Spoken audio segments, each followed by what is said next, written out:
Hello there, and welcome to Pink Milk, your Star Wars podcast for us super fans and those normally forced to listen. However, today is someday, and someday nobody's being forced to listen to my conversation with our friend Luke. Get ready, it's that time to drink up.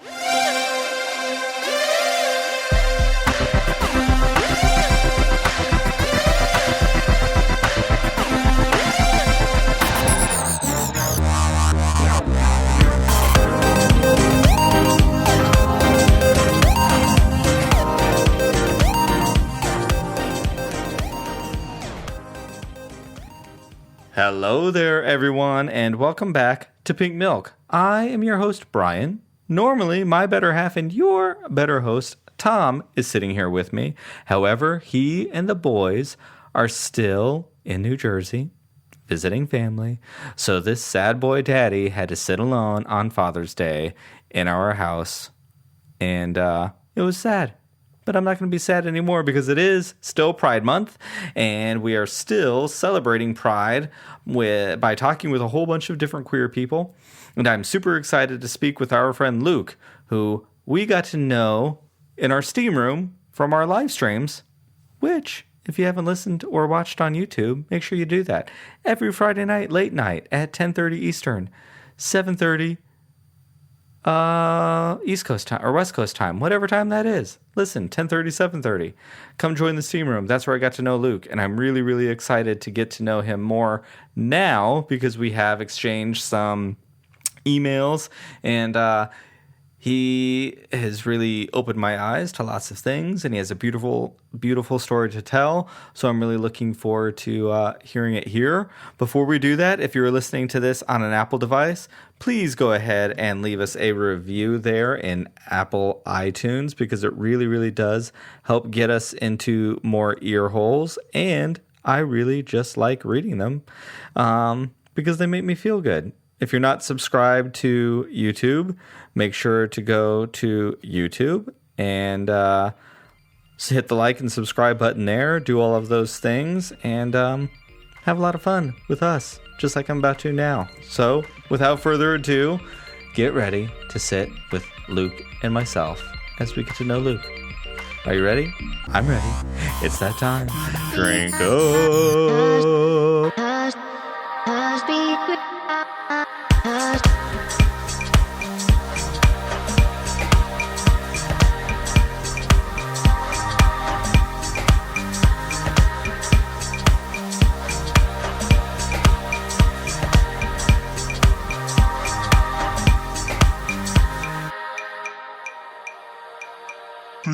Hello there, everyone, and welcome our friend Luke. Hello, Luke. Hello, everybody. Hi, Brian. Hello, out of the Steam room and into my living room, kind of. My living room via Zoom. Oh, how are you? How are you? Doing great tonight. How are you doing?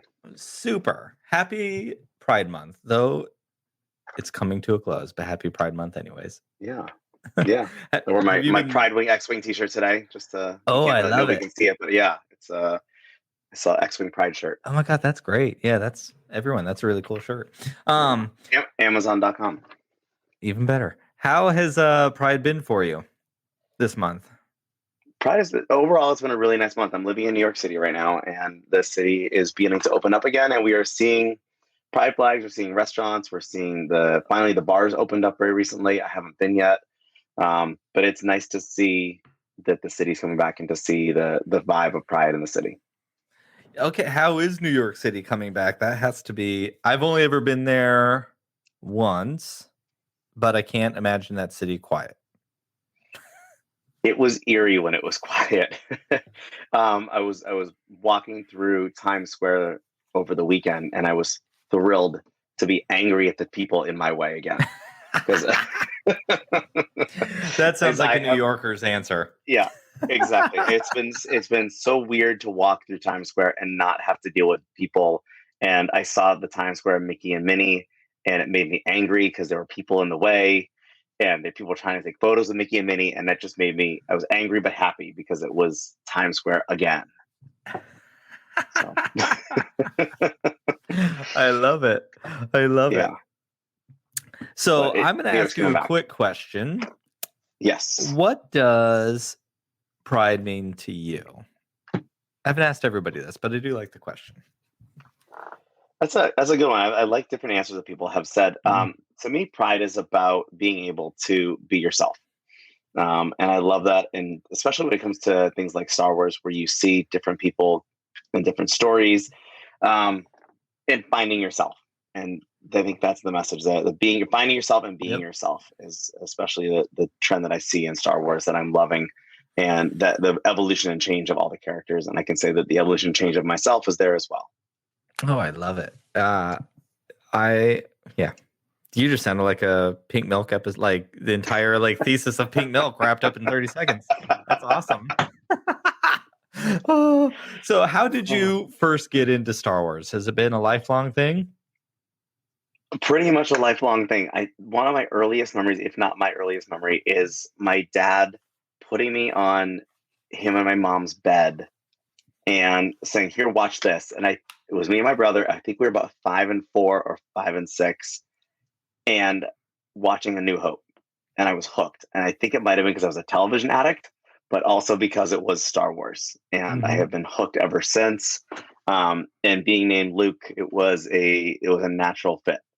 My dad says that he didn't name me after George Lucas, but my dad was a sound engineer for years. Okay. And so this sound engineer, Lucas Entertainment, there's a fit there. So my dad says that it wasn't after George Lucas, but I think it was. Is he a Star Wars fan? Not particularly. He's more of a technology fan. Okay. Well, there you go. He didn't. He could have named you Ben or Bert. Could have named you Bert. No offense to anyone named Bert out there. Right. I'd be no. I'm just gonna stop there. I'm gonna move on. What is your so Star Wars is lifelong, yes. Yeah, before I get myself in trouble. What is your favorite era of Star Wars? Do you have a favorite era? If you've been around all of them. Okay. I like that all answer. of them. I'm a little too young to have seen the originals in the theaters, but I did see the remastered versions in the 90s in the theaters. And then of course I saw the prequels in the theaters and all of the new ones in the theaters. But growing up, in the 80s, I only had the original trilogy. Okay. And so I would watch those on VHS and just had them on repeat. And so I knew those movies very, very well. And then as we got older, we saw the other ones. I was at that right age, just at the end of my college, right when the prequels are kind of ending. I'm like, yeah, this is stupid. And then have gone back and learned to love the prequels. Yeah. And the sequel trilogy has its ups and downs. In my eyes, a lot more ups than downs. But awesome. I like all of it. Yeah. That's what I like to hear. I try my best to be the same way. I mean, I love all of Star Wars. Even the Star Wars that I don't like, when I'm honest with myself, it's still better than anything else I've ever seen. That's just how it is. Right. To me, the worst of the worst is still the best of the best outside the world for me. There you go. Exactly. And for me, because Star Wars to me, especially as I've grown older, I've invested so much more into the expanded universe of the canon and gone into the TV shows, the Rebels, the Clone Wars, the comic books, all the books. That has expanded my love for those characters that we get to know. And it's that world I want to be a part of. I love it. Do you have, out of all of this expansive world and all of those things or galaxies, do you have a favorite character? I have a couple favorite characters. I think when you say favorite characters, the ones that jump out right away at my mind are Asajj, Anakin, and Leia. And those are the three that I tend to gravitate towards more than other characters. Well, I can't wait for this conversation because I think there's something with those three characters in particular that I feel I could draw a thread through all those for sure. Absolutely. For sure. Those are great, actually. Those are really, really great. Yeah. Absolutely. So being But again, it's Pride not a Month, bad character. There's not a bad character in Star Wars. It's just you these know, happen to I be the mean, ones that I relate to the most I or agree. like Like, I the can't most. think of a bad character. We were talking a little bit before we recorded. Even Zori Bliss, who I don't like her homophobic insertion into a story that she didn't need to be in that one. Like, the character is rad. I feel bad that she was used for that because it kind of like Yeah. she was She could awesome. have been a awesome character, and she was actually better in the books. Yeah, So the Poe okay, Dameron, the Poe Dameron book, I liked her because of the Poe Dameron book. But again, I need to read the sub material to enjoy the character on the screen. yeah. It was that's all just very unfortunate, but we're gonna move on. But anyways, yeah, even Yeah. like a bad character is still a great character, and okay, well, it's just Yes. Star Wars. Everything's always great. Let's just be real. So it's Pride Month, as we said. Can you share your coming out story? And you had mentioned already about Star Wars coming in at different times and watching the characters evolve and grow. Has that stuff helped you at all with coming out? Are you anything like me where Star Wars just helps in everyday life in every sort of way? Absolutely.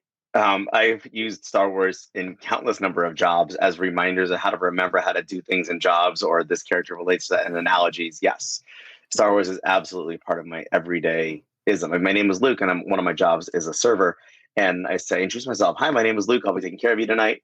And they say, what? What's your name? I say, Luke, like Skywalker. And it Yes. always gets a smile. It always gets a giggle.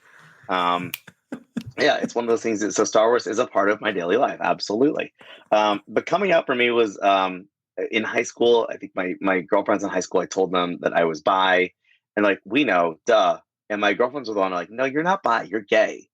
And they were the ones who told me. Okay. And I was probably 15, 16 years old. And I finally, as I was probably ending my sophomore year, beginning junior, I went, yeah, they're right. I don't Yep. like girls. I never did. So is It was that one of like those things that I was 15, supposed 16? to do. Is that 15, Yeah, 16, exactly. right? I was 15, 16. I had a girlfriend, and I do blame her for turning me gay. We were we were doing things, and she was moving faster than I wanted to, and I got scared. And at that moment, I was decided that, yep, nope, can't do that. Can't go anywhere near there. That's not for me. Yeah. Oh God. I think Yep, but how many of us that's have not a had that bad thing, story? though. Exactly. I remember the same And then thing. I had a girlfriend in high school, and like the parents were away, all of it, and it was like gonna happen. I was like, oh nope, can't do this, can't do that. nope. There's a no zone. That's a no touching zone. Don't say We're that. on the No, we're on no the doll. square. Yeah, exactly. We're on the Yeah. doll. Yeah. That's gonna get that No. song stuck in my head, and everyone listening to us is tired of Tom and I singing the No Square song. The no square song. I actually, thanks to you, I went and learned that song on YouTube after one listen. I apologize now that it was probably stuck in your Yeah. head the rest of the day. The rest of the night. Yes. It's so funny your Luke Skywalker in the restaurant story, because I think I've shared this before, but it doesn't get old, so whatever. I was working at California Pizza Kitchen in college, and they have little name tags with where you're from. And in college, I studied evolution and human evolution. And so my name tag of where I was from, I put Africa because I thought it'd be an interesting like conversation to have with tables, right? And like be a nerdy anthropologist college student. And then they told me that I couldn't do that because of whatever reasons. I was like, oh, okay. So they're like, and they weren't really nice about it. So they said, we need your real place. And so I was like, okay. So I put Tatooine down and mailed it off to the corporate office. It didn't came my name tag with Tatooine. I'm like, so I can't say Africa, but I have Tatooine. And I'm like, but I could say Tatooine. I was like, I live in the desert. Glad you're a Tusken Raider. Glad you're a Jawa. Glad you're a moisture farmer. Uh-huh. Yes, glad you're part of Jabba's palace or the cantina. Yeah. Yeah. So, hey, the lesson here for the day on Pink Milk is if you're a server or a bartender somewhere, just somehow figure out Star Wars into your routine of table talk, and you're going to be good. And you're going to be great. Yep. Yeah. I love it. Yeah. Yeah, but no, to finish the question you asked about coming out, by the way, um, no, because it was different because my friends knew. And then when I went to college, I just made the assumption that everybody knew that I was going to be gay. And I was just out. And then I came home one summer after dating a guy for a year and a half. We had just broken up. It was my first long-term relationship. Mm. And I was dating a guy for a few weeks. And my mom and dad's, I told them I wanted to have my friend come and visit. And they said, no, he can't come for over a week. I got so angry about it that I wrote them a letter at about 2 o'clock in the Mm. morning and left it on the kitchen counter. And then sure enough, the next morning I was up at 5 o'clock to go to Pilates and then go to work out and then go to the pool and swim and then work all day and then go rock climbing at night. And I came home at like 10 o'clock at night and had that conversation with my parents, who were not sober at the moment in time. And they said, so that's some note you left us last night. Mm. And I just said, yep. And there was that awkward silence. And my mom just said, so do you want to talk about it? Nope. Okay. I said, I'm gonna go to bed. Good night. Yeah. And a couple days later, they told me that my boyfriend at the time would come visit for 3 days.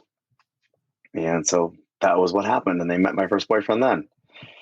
Okay. And they have been supportive since then, which is nice. They have not had, I think there's been awkward moments more than anything because they just were trying to figure out comfortability. And I think that's one of the best things about Star Wars and the kids seeing themselves on screen nowadays and identify with different characters. And I wish there were more out Star Wars characters, but that they can identify with somebody and find that transition and like somebody I could relate to was Anakin and that struggle that Anakin went through and figuring out who he was and why can he not love who he wants to love. And the same things that conversation was it Ryan you had on Andy had that conversation with you? Andy Yeah, no. Excuse me. Andy took my answer for why I identified with Anakin so much, and it was such a beautiful conversation with Andy, and I could hear my voice when Andy was talking about his love for Anakin, story of why you can't love somebody, and seeing that on screen was part of it. Yeah, but that was it. Over time, things have relaxed and things have changed, and now my mom, the first thing she said last time she saw me a couple of years ago, or last summer or 2 summers ago, was, "Oh, those are new tattoos you have."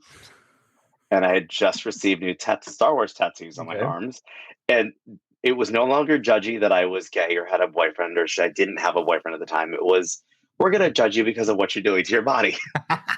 So there's always love my parents dearly. Cannot say that enough. The appreciation and the gratitude for them and the love they give me over the years. But a mom's a mom and she's going to judge no matter what I do. And nobody's going to be good enough for her little boy. And nothing is ever good enough for her little boy. There is parent shame no matter what. We can probably overcome one thing as a parent, and I will sit there and say that I will not do that to my children, but I'm not going to lie to myself because I already see it. I'm like, oh gosh, I'm trying not to do this. I'm trying, but it's there. And you're right. It's out of like love and protectiveness, and it is what it is. We all have to go through it. Yeah. I mean, you're Shmi at heart. Shmi is a mom at heart, and she will always, no matter what, care and love for her son, no matter where he is in the universe, the galaxy. And if my children misbehave, I will rub sand in their hair. And if you don't know what I'm talking about, listen to that episode on the live stream. I think I even made a clip for it on YouTube. It was funny.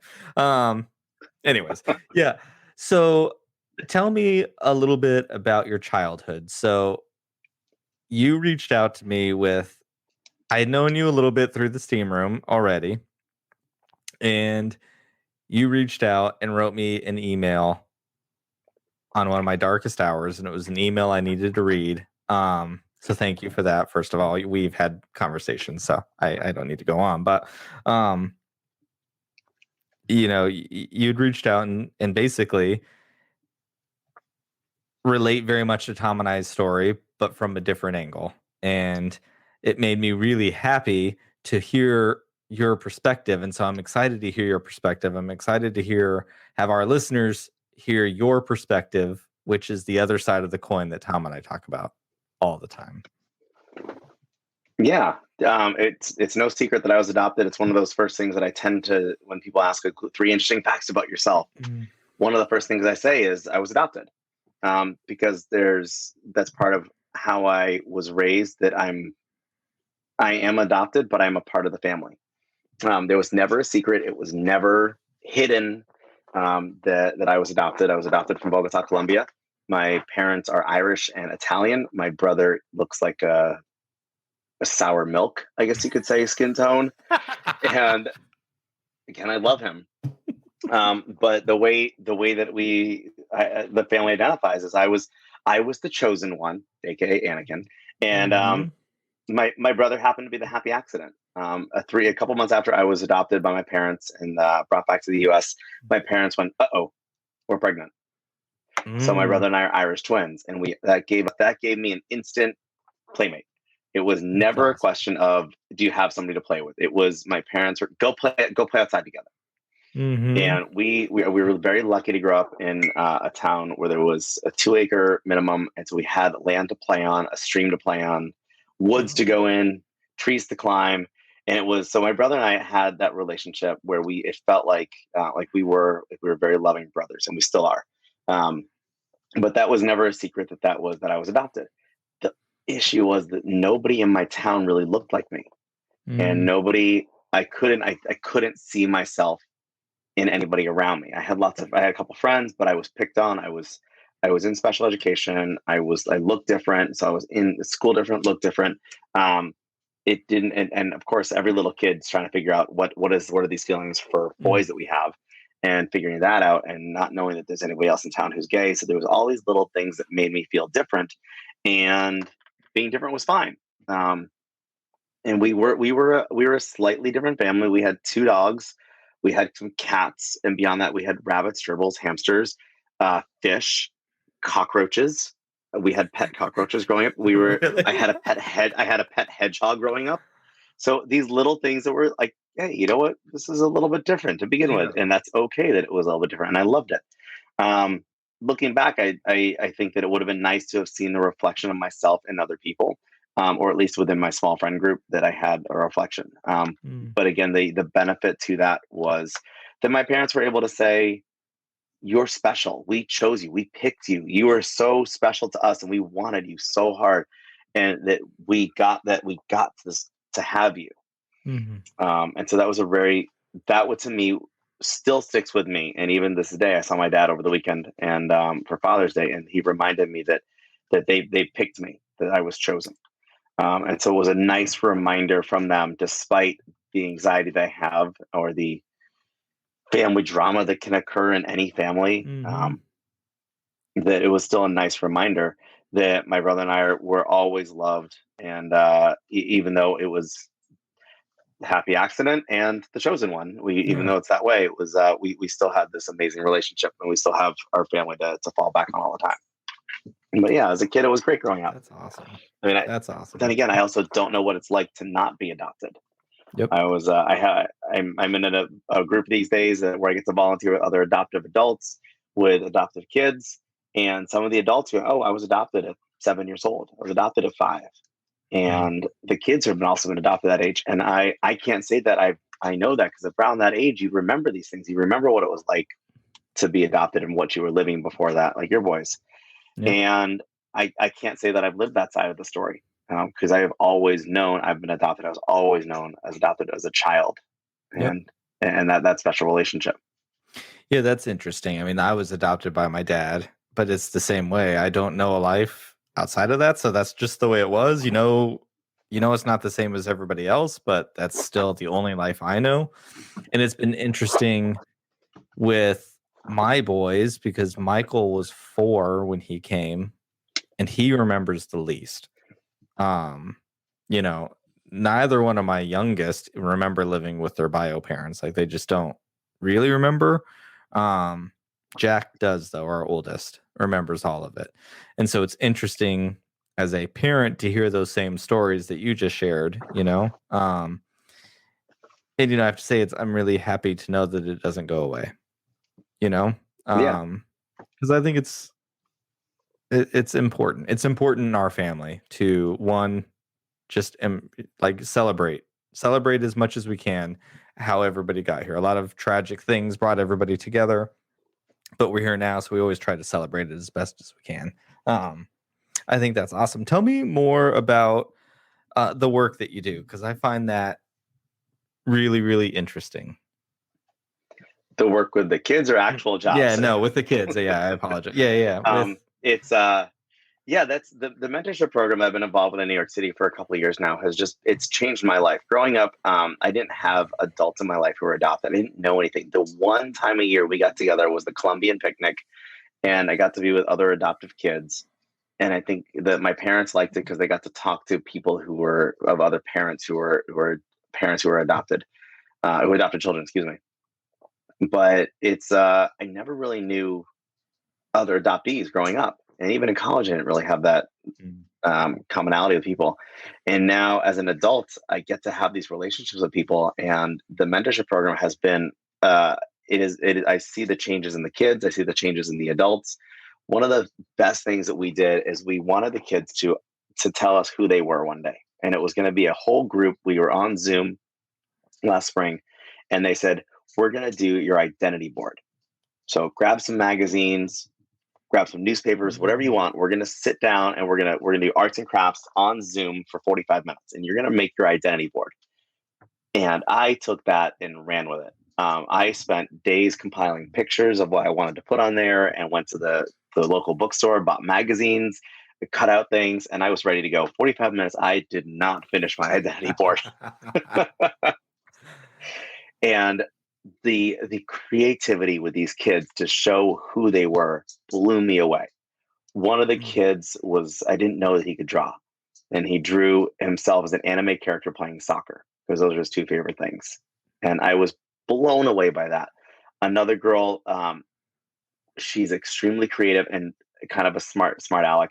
And at the time when she was done, and she just held up a blank piece of paper and said, this is me. I'm forever changing, but I'm also a blank canvas. And I'm referring myself to as a blank canvas today to keep learning.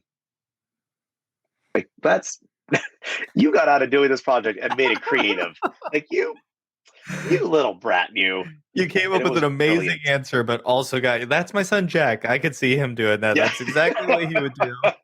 Where I'm like, on the one hand, good on you, because that's amazing what you just came up with. And it amazing. Actually speaks to, like, I know you're trying to be a smart aleck, but it also underneath that is some really powerful stuff going on. Exactly. And she was great. And then, but I'm in my identity board and I'm looking at it. It's over here behind me on the floor here. And I save it and I look at it every day. It's got everything from when I was adopted. I have a quote unquote twin. He and I were born the same day, same hospital. We ended up in the same orphanage, and we were in the beds next to each other. And the story goes, my mom and his mom were like, oh, which one's yours? Oh, that one. And pointed to me. And which one's yours? Oh, that one. Yeah. Oh, it's the one right next to him. So technically, my friend and I have known each other longer than we've known our parents. That's amazing. So we went back to Bogota a few years ago, and we actually went to the orphanage. The original orphanage that we were in burned down in the late 80s. So we were able to go and visit the new one. We were able to see the kids. I left in tears, and I can't wait to go back. And I've been trying to figure out a time to book a week to just volunteer at the orphanage and play with the kids and help with them. But this identity board was filled with, it's got Star Wars on it, it's got Star Wars quotes, it's got everything on there there's still space on there because I know that I want to continue to add to it. And I can't wait till next year when we do it again. I bring it in and cut it all up and add more to it. I think that's amazing. And I love that, you also left it open and blank, just like your friend did. Yeah. I'm going to leave this a little bit blank. Yep. So we're forever changing. Have you known your twin, in quotes, your whole life? Has there been a time where you did not communicate, or has it been forever? Because that's amazing. There have been years where we have gone in and out of communication. Again, with growing up as college age kids in mid-20s, we were doing our own thing, different parts of the country, different parts of the world. And it's ironic that we reconnected when we did, because we both had our ups and downs. He had his downs earlier than I did in life. But by the time we both had been coming up, our paths crossed again. And it was a wonderful experience to be able to sit. And I remember looking out at the mountains in Bogota from our Airbnb. and just sitting there for like 3 hours after his girlfriend had gone to sleep. And we were talking and just catching up and talking about all of the negative things that have happened to us over the last 15 years or so. And being able to say, that's what made us who we are today. And I mean, personally, one of my life philosophy is like, I can't be who I am today without going what I went through yesterday. And we talked so much about the evolutions of who we are and how happy we are. And we connect on a very regular basis now, even though he's in Colorado, I'm here in New York, and we still connect, and we're still talking on a regular basis and have that relationship. And I think that he and I are gonna be one of those people where we're always going to be in each other's lives. That's amazing. That's awesome. And good on your parents for recognizing that connection and helping maintain it in the years that they needed to be the ones to maintain it. Because that's very hard from personal experience trying to maintain some of those things. It's not always easy for lots of reasons. Logistical reasons, emotional reasons, like a lot of reasons. Right. But I think really that beautiful. the quote unquote trauma that he and I have gone through in different stages of our lives helped create that idea of we just need some kind of stability, and we were always there for each other no matter what. And when we reconnected years after we hadn't spoken, it felt like we never left each other. That's really beautiful. Great. We talk a lot here. Obviously, we talk a lot about found family between queer people and in Star Wars, all of it, how that comes together. But I like there is an unspoken language, I think, between people who have been adopted that a lot of the world doesn't know what that experience is like, and there's just seeing each other in a different way that I think is really important. I know even that was one of the reasons why we wanted more than one child was, we wanted to have, at the time we had Jack, and we didn't want him to have to be alone with the only one carrying that, and he's the leader, he's the big brother, he's the oldest brother. And so there comes a lot of pressure with that a lot of times, I think, with every older sibling. But, we have lots of conversations in our own house of like, it's the three of you, and it gets to be certain kinds of questions. Like, your dads can't help you because we didn't have that experience, but you have each other. And like, we are trying to instill that now as best as we can of like, go support one another. And I really, I love the work that you do and help give these kids that, that's something I hope my kids get someday, because you don't run into other kids on the playground or at school necessarily that were foster kids or adopted or both or whatever. You don't see that a lot. And I know, like, my son Jack has met people who were foster kids, and that's sad because they were not adopted kids, they were foster kids, and so they didn't stay. And it's like there was that instant connection, and then the harder part of the foster world of not staying in one place, right, of course. But yeah, Jack, I see Jack as your Obi-Wan, and he's raising Anakin and Ahsoka. Yeah, 100%. I don't know who's going to be who. Well, let's be honest, Michael. It's probably Make better choices, Michael. I don't know your kids personally, but yeah. Make better choices, future Michael. Make better choices. But yeah, so there are groups, and I'm loving because we're going from a local New York group, we're expanding to a national group, and so we are going to have that opportunity to have. Yeah, I told you about that, and it's great. It's going to be, I think we're doing ages, I want to say it's like 12 to 18 or 13 to 18. So it's going to be that opportunity for these kids all over the country to reconnect or to connect with other kids who have the same, not the same, but the similar story of adoption into families. Yeah, Jack's almost there. Jack is almost 12. Yeah. So I'm very excited because I try not to push my kids to do things they don't want to do, but that's something that I think I might pull the parent card and go, I know you don't think you need this now, but you're going to need it later. Yeah. So I wish as a child that my parents had pushed us into, well, not us, me and my brother, but me into finding those connections with other adoptive kids, because it is part of that identity. And I look at this identity board going, and it's something that's on my coffee table that is seen every single day now of who I am. And it's beautiful that I can see that connection to these kids and to these adults. And I love it. I absolutely love it. That's amazing. That's amazing. Has your life, like, how has being adopted affected your life as you went older? Like the positives and the negatives, maybe, because there are struggles growing up. Yeah. You know, can you share some of those? Absolutely. So I think the way that I am working through this, and I actually have talked to my therapist about this and having these conversations, because the way that I view it is humor I try to use as a defense mechanism. Mm. And so, as I said, I was the chosen one. My brother was the happy accident. But in the end, I use the humor of my parents adopted me. Then they were shopping and they found what they really wanted on that other rack, but the return policy had expired on me because they and so that we can't return you, so we're stuck with you. We found what we really wanted over here. And internally, that has been part of my struggles growing up. That I wasn't wanted. My parents told me repeatedly, "Oh, we always wanted children, but then we chose you." Yeah. But then you had my brother, the natural birth way. So it was that slight of, "Oh, now we got what we wanted, but now I guess we're stuck with you." And that's not the case. My parents have never expressed that. They have never said that. They have never in any way thought, like, given me that impression. That is my weird brain, because I was adopted. So somebody didn't want me in Colombia. And then I felt like I was, I internalized that rejection, and then internalized that rejection as a older brother of somebody who they really wanted. And then I internalized that rejection of not being looked like at other people. Then I internalized that rejection of being one of the stupid kids and having to go to special ed classes. And then I internalized that's stupid, and the rejection of being gay and not fitting in. So I kept finding that rejection. And now as an adult, I got into some trouble years ago. One of the reasons I started, I'm happy to talk about it, but I'm a drug addict in recovery. And one of the reasons I turned to using was I didn't feel like I belonged anywhere.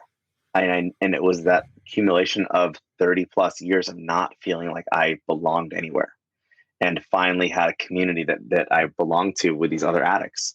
And it turns out that's not a great community to be a part of, Brian. Yeah. Don't do drugs. I find more of a community in recovery nowadays, and find that we are all of us in recovery can communicate in a language similar to the way we communicate as adoptees. That we have something in common, yet that one thing we have in common binds us together, but there's still so many different personalities and so many different things that go on to create a human and what they are. Yeah, I love that you just said that. I mean, that's one of the things, and thank you for sharing that too. One of the things that I love about being queer actually is how different all of us are, but there's this one thread that unites us all, and somehow I believe that queer people treat one another a lot better because of that one common thread. We can look past these other things that so many people let be barriers to themselves, that we see each other differently, and see past that facade of the other thing, which it's not a facade. It's every thing that makes us who we are.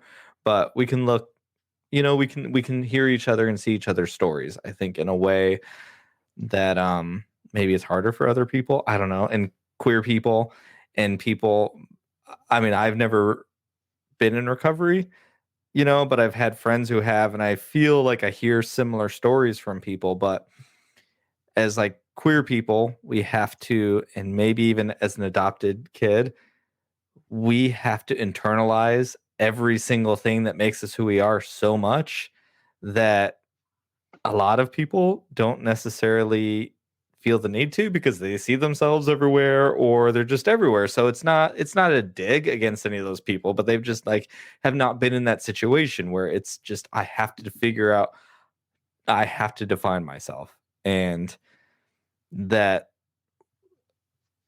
though in found families, let's just call it a found family, regardless, whatever that found family is, we all did that work together. our work may have looked a little bit differently, but we've all done it together. So I think there is a layer of understanding one another there. That's really interesting. No, absolutely. And to pull that back into Star Wars, we look at the found families all over Star Wars. And for whatever that particular storyline is, there's that common thread that binds them together. Yep. And I mean, for me, with the adoption group that I volunteer with, it's that single thread.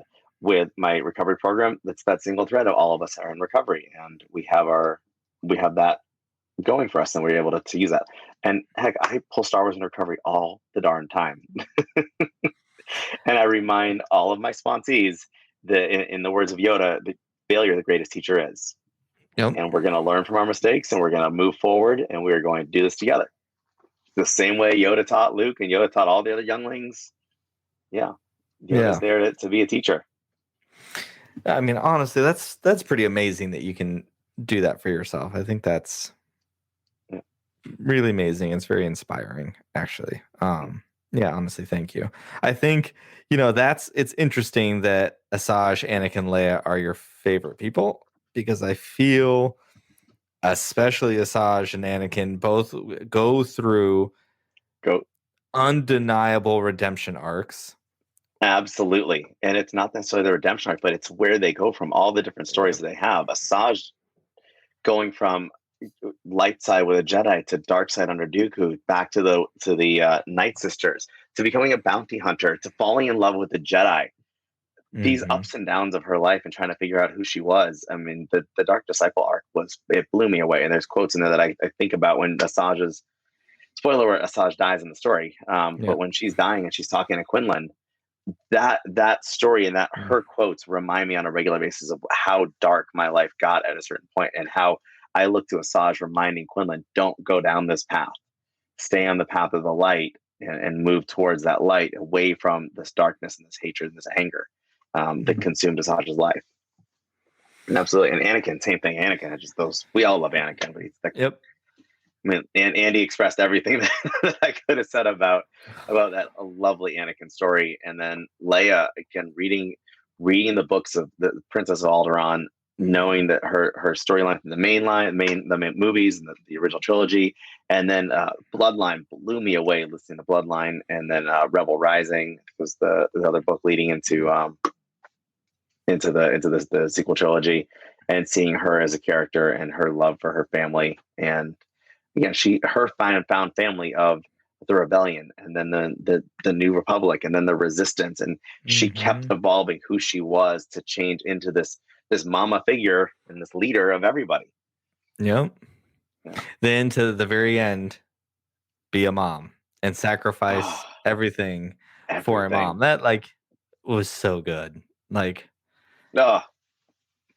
might not love The Rise of Skywalker, but that has its moments. When that movie hits, it hits really, really hard. And the fact that Han and Leia came together different, to save their kid, and were Han and Leia and able to overcome their own things between each other to come together, and I read it very much as Leia holds, Han's medal, and she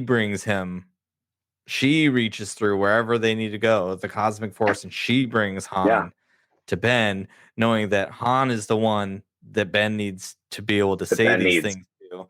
But it was the parents together that did it. It's so good. And to see it, Ben as a child, and some of these other books, there's the Solo book, not Solo, the Lando book. There's a Lando book when 3 different phases of Lando and Han's life, and seeing little Ben and listening to little Ben in the background, and knowing that he's there and he's around Leia, Chewbacca, and Lando and Han. I was like, how gorgeous! And then to see Ben redeemed by those loving parents, and to have that, and for Luke to sacrifice everything for his family. And it wasn't necessarily his family. I mean, it was his found family. Technically, yes, Leia's his sister, but it was a found family when they were 19. They were family before those words were announced, Yeah. For sure. That oh God, that stuff in the sequel trilogy is just so good. It's so good. Yeah. It's not doesn't slap you in the face with what it's doing, but it's there. And like all great Star Hmm. Wars, it lingers. It lingers until you need Yep, it, it and lingers. then all of a sudden it's there, and it percolates to the top Yep. when you need things. And I think it's amazing. I am so happy that we were able to see Han and Leia come back together for the love of their child. Like clearly they didn't work, but they made it work for their kid. And you know, I feel very fortunate that I have a really wonderful partner and we're like really great co-parents. You know, and I don't think everybody always has that. And I think that there are really great lessons for people who sometimes find themselves even after they have children they can't be together anymore, but like you need to be able to come together for them. Like it's really really important, you know. I Yeah. wish my parents would be able to come together, would have been able to like figure it out and have come together for us. Well, It didn't happen, and you know. why can't every parent just be Kanan and Hera? And Hera, don't even get, yeah, those are just the best. Yeah. Those are the best. I just tweeted Yeah. something for Father's Day and like whatever, but I was like, you know, I was having a conversation with somebody of like, I relate to Din Djarin more than any other Star Wars character I have ever related to. I've talked about this for hours on this podcast, but like Kanan and Hera are the parents that like I aspire to be. Like that is like when Tom and I, well, Tom doesn't watch it when I watch it, and when I'm going to force Tom to watch it, like that is the family structure that is like perfection that I want. You know, like I feel, and I will give it to Bale and Bria. They're fantastic. Look at this Oh, beautiful Bell and daughter they Brea. Yep. raised. But Yeah. Kanan and Hera had three different children, different ages, from very different backgrounds, very different things, and taught those three how to be a unit together. Like they were a Hmm. family and they Yep. celebrated their differences, and it wasn't they were not a family that just happened to come together from all these different backgrounds. They were one little family that happened to have separate backgrounds. That is like Separate backgrounds. the Yeah. most amazing thing, you know. That is what we try our best to do here in our house. Of we're all berries. That is who we are, and Yeah. we have different stories how we got here, but in the end, that's what we're all going to walk away with, is that we are that. Absolutely. And it's Yeah. And I've shared with you before that your berry mantra is a part of my daily life. yeah. My sponsees and other people in recovery get my gratitude list every day, and it works similar to the berry mantra. I am Luke, and I am an addict in recovery, and we have fun. And today I'm grateful for, and we go through what I'm grateful for that day.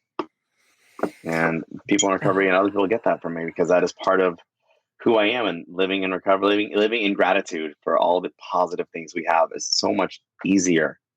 And Mhm. it's weird because I identify with these dark side characters and identify with the dark side pulling Anakin and Asajj and even Leia at times, pulling towards where's the force pulling you to. Yep. And it's so hard for me because one of those things I tend to latch onto those dark side characters more, Mhm. but they always come back to the light, and I have to remind myself that light is that gratitude to live in every day. You know, I sometimes am a believer that in our darkest moments, which all of us have, you know,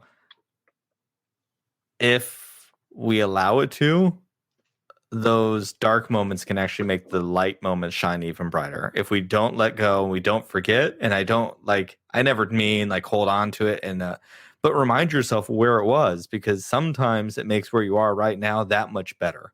And that's something that I think is, which I think is very Leia, and it speaks very much to these people that you have picked, because that is her. I think Leia is a fighter, but she is, you know, she says it in Rogue One, it's his hope, and that's what she always revels in, what she has. Doesn't Yes, doesn't sit too long on what they don't have. She says it to Ray, everything we have is right here. That does right not here. mean that we don't have more to do, but we have to celebrate right now. And that's something, you know, it's a topic now in Star Wars land of toxic positivity and all those things. And I understand what people mean sometimes, but I am always a half pink milk full kind of person. Like that is everything that I do because I think it's so important. It's a great lesson from Leia, but like to hold on to it, like it make it if you if you soak in the light from whatever you've done, it gives you the energy to keep going. If all you do is focus on what you didn't get and didn't get and did, it will just like you can't. Like at some point you're gonna get tired swinging. We're not all Steve Rogers. We can't do it all day. Like you can't, you know. And I think that's what Anakin did. That was Anakin. All Anakin did was choose to see the worst. He chose to see his wife die, and there's no way she was going to be able to save him. His mother was going to die no matter what. His children were going to, child was going to die if she died. It was just like, it was never like, what can I do to, you know, I guess it was everything. What can I do to save her? But it was like, but he focused on the negative things, not my wife is amazing. She's going to be able to do this. I don't care what these dreams are saying. She's better than that. She can go and do this. My child is going to be great. My mother, you know, at the end, she found this really great life that she had. I wish she could have had it earlier, but she didn't. But she ended it with this really amazing life. I got to see her. She got to see, you know, there was such a different way that he could have chosen to look at it. And then I feel the exact opposite, it was his child. Leia was that positive light that came from all of that darkness, and the leadership that she had and the way that she looked at everything so positive. Yeah, it was. She's inspirational for that because I think it's so easy to think of get out of my way, you know, get this walking carpet out of my way. All of like Leia's great lines that she is like this angry person. I do not see her to be angry in the slightest bit. No. I mean, she's like, no, she has her mind made that she's going to do something and she's going to do it. Yes. Yeah, she's outstanding in that regard. And I think that's one of the reasons why Leia and Carrie have affected me so much, because Carrie Billie Lourd said it herself in the tribute to Carrie Fisher, that we don't know where Leia ends and Carrie begins. And because they were almost the same character, because Leia and Carrie were both strong, independent, loving people who were able to always find the positive in whatever it was, and just be, maybe they were a little direct sometimes. Carrie was known for being direct, and but that's the same thing as who Leia was, and Leia was fantastic with that. But both of them were able to see the positive, and Carrie's humor and joy for life, I think, did end up showing in the way that Leia was portrayed, especially in The Last Jedi. Even it was so much hope in The Last Jedi. And the favorite picture of Carrie Fisher is when she's got this thing, like this shoulder thing that blocks half her face, and she's looking over it, and her eyes just look so intense. But there's a slight glint of that, but it's intense, but I am a hopeful. And that, I think it was a Vanity Fair shoot. That's well, there's that scene when she's on Crate too, and she's standing there in the blast doors, right? And it's like, what do you think of when you see that shot? Like, there's so much to be said. Yeah, like I feel like that shot is so Star Wars in the mindset of the viewer puts on Leia what we need as individuals need to put on her. And for you, let me ask that, because I think what do you see in Leia that? It's right before Luke comes up to her, and I feel like that is Leia almost saying, okay, it's that look on her face going, what do I do now? These people are counting on me. I need to figure out the next step in this evolution of where I'm going, what I'm doing, because she's not going to quit. There's no quitting in her. She just needs to figure out, what is it that I'm going to do for these people? What do I have to sacrifice in order to keep everything else moving forward? Because it's the cause and the people. And for Leia, it always came down to the people and the connections that she had, and those connections. And watching, I cried when nowadays, not when I first saw it, but nowadays I do cry when I watch Holdo and do the Holdo maneuver, because of the connection of Leia and Holdo in Princess Leia of Alderaan book, because that connection was so strong. And again, reminds me that Leia is all about the relationships with people. And that's one of the things that I think Carrie was great at. Watching Carrie interview and watching Carrie talk to people at celebrations, everybody says that they connected with Carrie Fisher. And Leia was the same way. She connected with every person that she meets, reading the mainline Star Wars comic book, watching her talk to Poe's parents. She's connecting with them and creating that relationship and the love that she has for these people that she's helping. It's never about the cause, it's about the people, and the cause just happens to be a part of it. That she's there for everybody, and she's so selfless. And I feel like that to me is the embodiment of that moment when she just, those blast doors close and she's, how am I going to help these people now? And she figures it out. Luke is there. And then her relationship with Luke, and that's so special to see them on camera together again. Man, that would have been an amazing scene no matter what. But then knowing the reality around it at the time, the first few times, and now we have that with us forever. But yeah, that's one of the most powerful moments in all of Star Wars. Absolutely. Actually. In all of Star Wars. Absolutely. Yeah, I think I'm a fan of The Last Jedi, and that what it has to bring to the table for the Force. I thought it was directed superbly. Rian Johnson did a great job with that direction and the creation.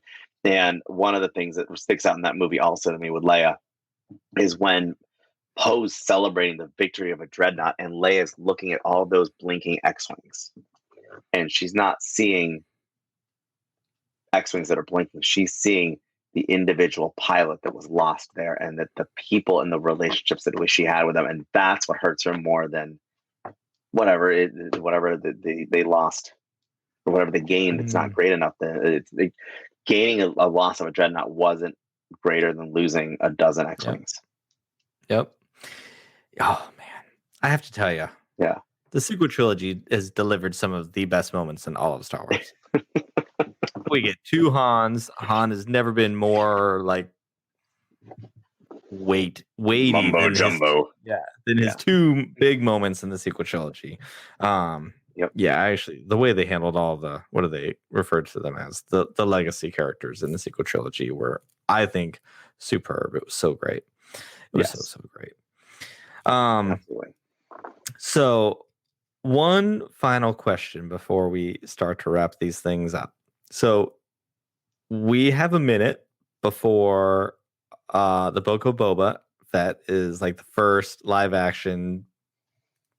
I don't like I love Star Wars animation, so it's always a big deal to me. But like the mass public, like the live action stuff is the stuff that's the super big stuff, right? So you have a year for that, and we've got a little over a year before. I thought the Book of Boba Fett was coming out. It's coming out in December, right? As you say, the end of the year. So we got about 6 months for that. And then about a year and a half or so for the next movie. So what is it? This can be two questions. What is it that keeps you coming back to Star Wars time and time again? Like, what are you looking forward to in these next things? Like something deeper than just, I loved Boba Fett and The Mandalorian, blah, blah, like, because it's those deeper connections that keep people like us really coming back. Absolutely. The pew pews and the lightsabers are great, and that's all fantastic, and that's part of, I think, as a kid, why I fell in love with it. And but as an adult, I'm finding more and more that it's identification with people and the stories. Like you have your connection with Din Djarin. That's a unbelievably unique connection. There's a reason why my Father's Day image to you was of Baby Yoda, and it was Grogu, as we're supposed to call him, Grogu and Din. And thank you. And that's those kind of character connections. And I'm looking forward to creating those character connections and identifying with them. I liked The Mandalorian because it was the directors going, oh, here's all of our toys. Let's go play in the sandbox. It's exactly what Filoni and Favreau said they were going to do. And it's great for that. And I have unbelievable memories from Star Wars Celebration when I got to see the Mandalorian trailer in the stage there and on the screen there. That was an unbelievable memory. And I've enjoyed the Mandalorian. I really have, and I love digging into who those characters are on screen. And I think to me the technology of watching the gallery after the first season, that I was more intrigued by the gallery than I was by the show on the first season. The gallery was just blew me away, and all that behind the scenes stuff. So the stuff Mhm. that's coming that I'm excited about, I think, is why I'm into the High Republic, is I'm trying to find new identifications with new chapters of Star Wars, Yep. and seeing those things coming, um, and identifying with different characters. And I'm reading all the High Republic stuff, and I'm trying to figure out, okay, who do I like? Who am I enjoying? Where am I connecting? And I'm very excited to see where that series of books, comics are going to go. So I think the same thing coming up. It's going to be, what are we looking forward to? What characters are we going to act with? What new stories are we going to get in terms of those found families and those connections that I'm going to have? Because I don't see myself having a connection with any other character the way I've had it with Leia. Yep. That's a 35-year-old connection. It's just not going to. Nobody's going to be able to match that. Same thing as the older I get with these other characters. But I'm trying to figure out who's the new characters I'm going to relate to. What other parts of this found family am I going to have and enjoy this family of characters on screen, and these people that I've learned to love and have attachments to, and it they're just characters, yet I'm crying when I see Han die. I'm Yep. crying when I see Han come back to Ben. I'm crying when Leia dies. I Yep. scream at the TV still when I see, for some reason, when I see Kylo Ren slash Poe, I still yell at the TV, and I can't figure Yeah. out why. I know it's coming. Yeah. But yeah, even in like Rogue One, the found family in Rogue One, that is, I love all the Star Wars movies, but Rogue One to me is something really unique and special with that particular family that has to die. There's Mhm. no way that they can get out of that story. There has to be the happiest sad ending ever. And I was watching that the other day and reminding myself those characters are amazing, and I love so many of them. Um, and that story that is being told within that tiny, tiny little few days. And it's amazing to see those characters, and that's the storytelling that I want to see, and the excitement that I want to bring back to Star Wars. I think yeah. I will tell you, even though it's been 35 years, I would have said the same thing, that I couldn't find a connection to a character more than Luke Skywalker. Then I met Ahsoka. But then even Ahsoka's been around for a very long time now. And I was like, And now you have I Dan. can't find a connection bigger than Ahsoka, because but then lo and And you met behold, Dan. then I got Din. So it's You have still a Din Cobb. possibility. It's still possible. Absolutely. And you never know what's going to happen with all these new things. And I love you. I use you as an example. I'm talking to people, and I was out to dinner on Saturday night, and I didn't realize I didn't know these people that I was with. Yeah. And Star Wars came up, and I said, "Did you know that Din and Cobb are a couple?" Like, no, what? Yes! And I used all of my Brianness to come together. And my best friend who I was at dinner with kind of gave me that look of, no, please don't go down the Star Wars path. Please, no, you're going down the Star Wars path. God damn it. And I'm having so much fun with these three girls who I have never met, and we are talking, and I am convincing them that Din and Cobb Vanth are a couple, and that they are gay, and that they are going to be raising their son Grogu. Mm-hmm. And I sold them. Okay, so when you get confirmation from them that it's good, I will just end Pink Milk. I will say mission accomplished, and thank you for all the listens. Thank you for all the support. My job is done, and I can gracefully bow out. There you go. Oh, that's all it takes, right? I love it. Lord knows I had no idea I was going to love that show as much as I did. I was never a big Boba Fett's rad looking. I got Boba Fett stuff everywhere, but he's rad looking. Yeah, I left it there. Yeah.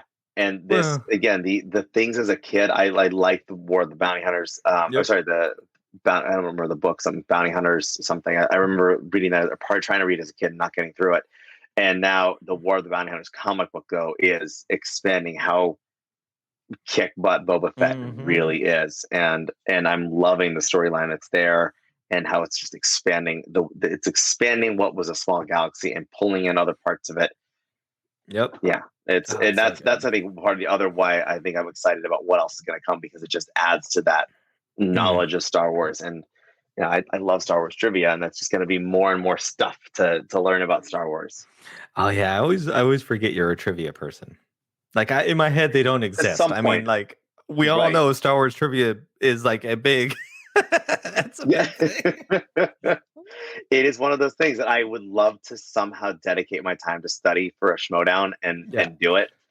but I don't know how I'd have time or how I'd enter a showdown. Alex is Alex Damon, and I Yeah. give Alex Damon and Molly so much credit over the years for they introduced me to you and Pink Milk and the three of you, and you were on them when you were there with their show. So but Alex is his reign of dominance was very, very impressive, and I'm still blown away that he competes in that stuff and the Dragon Con. And Yep. there are days when I just go, I thought I knew Star Wars, but I don't.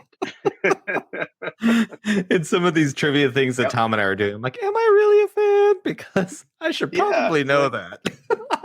Yeah. Yep. I watched the Schmoedown Championships the other day for the Star Wars division, and I was like, there was a question about what ship was converted to be on Hoth. Like, oh, the snow speeders, and it was what type of speeder converted into the snow speeder. I'm like, there's a specific letter number designation for that snow speeder. I didn't know these things. It just blows me away that these people know so much. That is so rad. I am not that intelligent. Yeah. There's just right. No way. That's the way not gonna happen. Not gonna happen. No, not gonna happen. But I love watching it, and I love watching that. And again, that was one of those fun things I got to do at Star Wars Celebration was watch the Schmoedown. It was Alex and what's his name on Force Center Pod? Yes, but anyways, not Ken. No, not Ken. Oh, Joseph the other Scrimshaw. One. Yeah. Joseph Scrimshaw. That was a blast to watch Joseph, and Joseph's such a funny guy. Mm-hmm. So, and him and Ken on that podcast are great. Yeah, it's a blast to that. Yeah, it's a great show for sure. All right, one final question here to close this out for Pride Month. You brought up representation and seeing yourself in Star Wars way at the beginning of this conversation. What would you like to see in a Star Wars character from a queer perspective going forward? We have some queer characters in the book. Like, I'm telling, it has to happen. It has to happen in live action, or I really think Star Wars is going to be damaged. Like, I really it is at the point where it has to happen. And now, because they're so late to the game, it's got to be done really well, which is just they have to dot all their I's and cross their T's, and it has to it just has to. It has to, because they took too long. So if Sesame Street can have two gay dads, then Star Wars can easily do this as well. Hashtag didn't cut. And it's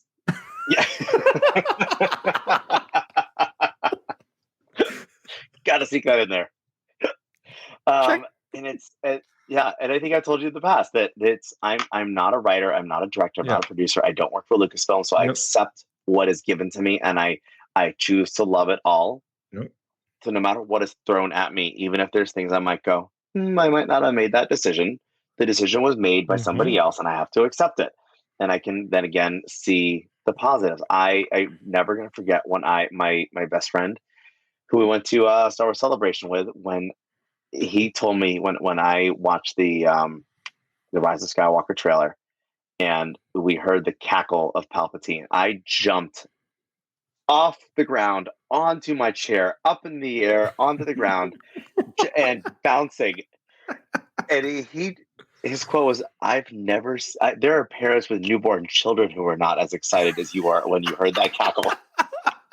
Yes. I was so amped up for that movie, and I will still tell you, I was in the back row, but I stood up and thrust my hand in the air and had to be pushed down by that same friend when Lando came on. And same thing, I restrained myself because I didn't want to get pushed down to my chair again. But when I saw Dennis Lawson as Wedge, and knowing the Wedge's backstory from the books, it made me so happy. So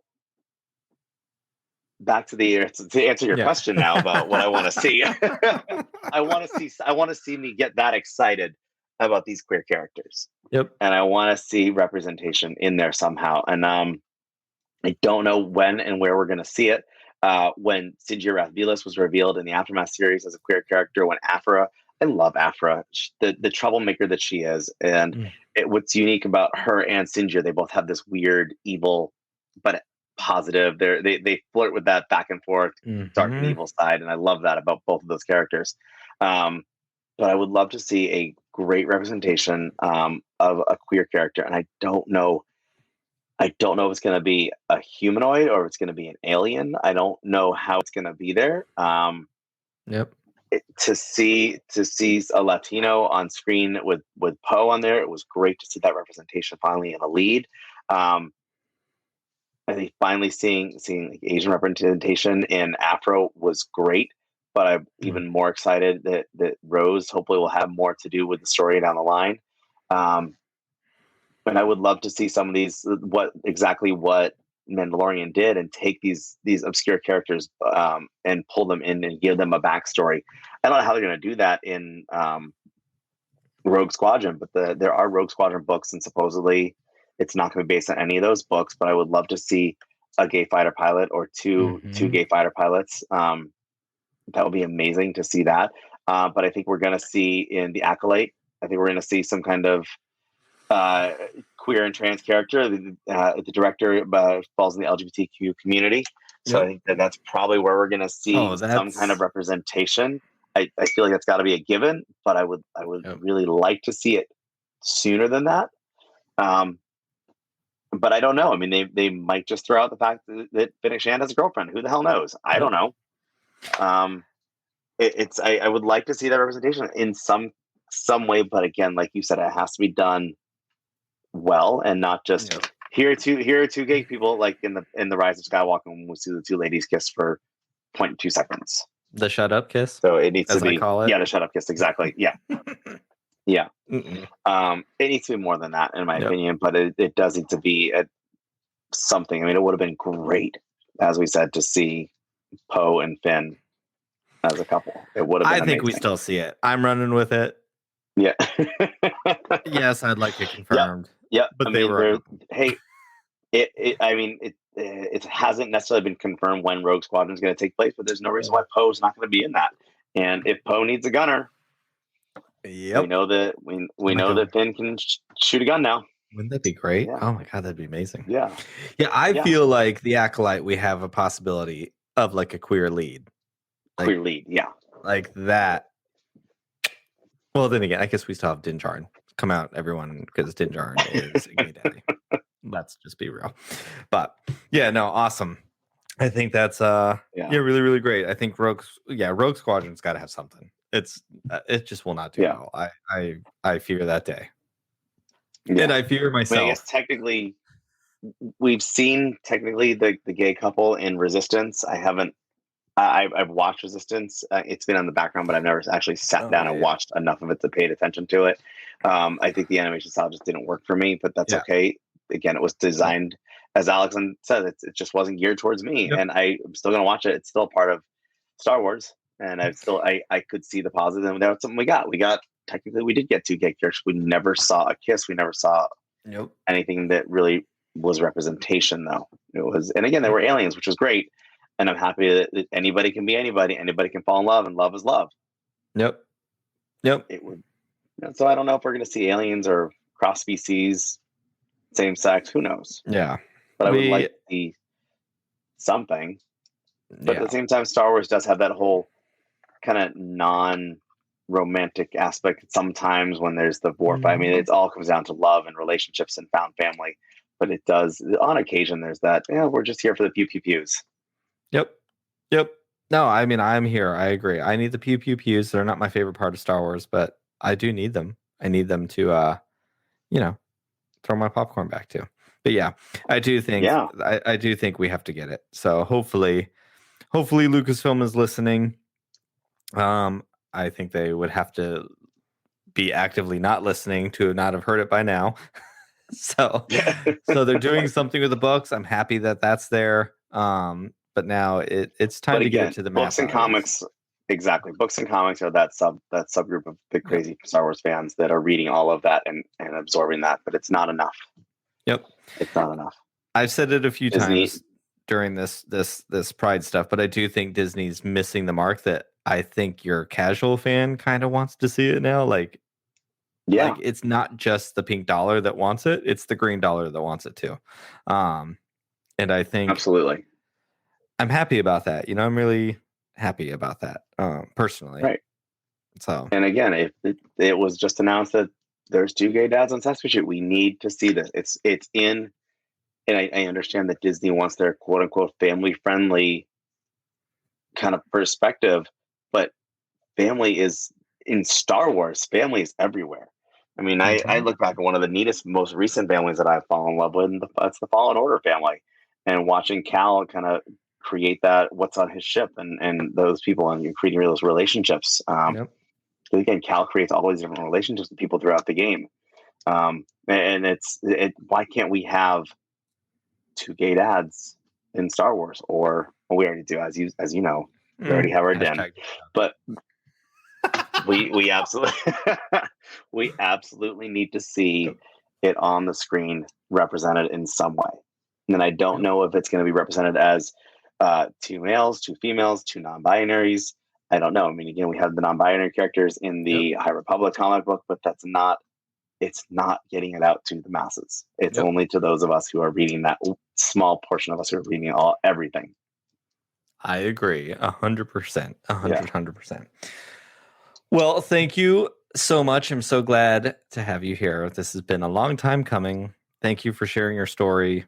I know that's not easy to do, but thank you. I know it will help someone. Yeah. Awesome. I hope so. I know you're not a ton on social media. Do you have anywhere that you want people to find you that are listening?